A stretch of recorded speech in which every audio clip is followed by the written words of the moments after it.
அண்மைச் செய்தி. சென்னையில் முதலமைச்சர் மு.க.ஸ்டாலின் முன்னிலையில் நாம் தமிழர் கட்சியினர் 3000 பேர் திமுகவில் இணைவதாக தகவல் வெளியிடப்பட்டிருக்கிற நிலையில் கூடுதல் விவரங்களை செய்தியாளர் மாணிக்கம் வழங்க கேட்கலாம். மாணிக்கம், வணக்கம். விவரங்களை பதிவு பண்ணலாம்.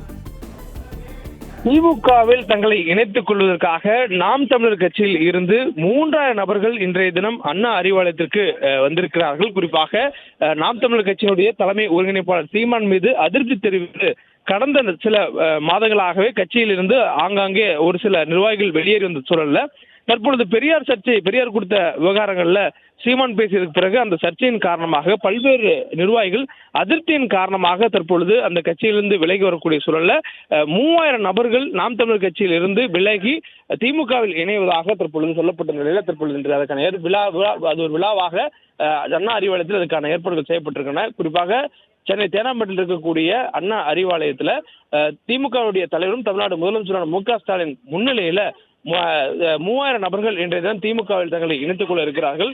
குறிப்பாக நாம் தமிழர் கட்சியினுடைய மாவட்ட பொறுப்புகள் இருக்கக்கூடிய 8 நபர்கள் இன்றைய தினம் தங்களை திமுகவில் இணைத்துக் கொள்ள இருப்பதாகவும், அதே போன்று ஒருங்கிணைப்பாளர் இருக்கக்கூடிய ஒரு நபர் தன்னை திமுக இன்றைய தினம் இணைத்துக் கொள்ள இருப்பதாகவும் தகவல் சொல்லப்படுகிறது. அதே போன்று மாவட்டம் மட்டும் இல்லாது பல்வேறு கிளை பொறுப்புகள் இருக்கக்கூடியவர்களும் இன்றைய தினம் தங்களை திமுகவில் இணைத்துக் கொள்ள இருப்பதாகவும் சொல்லப்பட்டிருக்கிறது. நாம் தமிழர் கட்சியிலிருந்து பெருவாரியான நபர்கள் இன்றைய தினம் தங்களை திமுகவில் இணைத்துக் கொள்ளக்கூடிய இந்த நிகழ்வு அண்ணா அறிவாலயத்தில் நடைபெறுகிறது. 11 மணி அளவில் முதலமைச்சர் முன்னிலையில் அவர்கள் தங்களை திமுகவில் இணைத்துக் கொள்ள இருக்கிறார்கள்.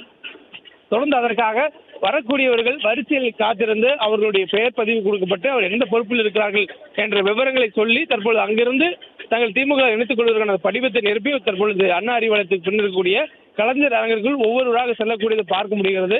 இந்த பகுதிக்கு வந்திருக்கக்கூடிய மாற்றுக் கட்சியில் இணையக்கூடிய நாம் தமிழர் உள்ளிட்ட மாற்றுக் கட்சியில் இணையக்கூடியவர்கள். விவரங்களுக்கு நன்றி மாணிக்கம்.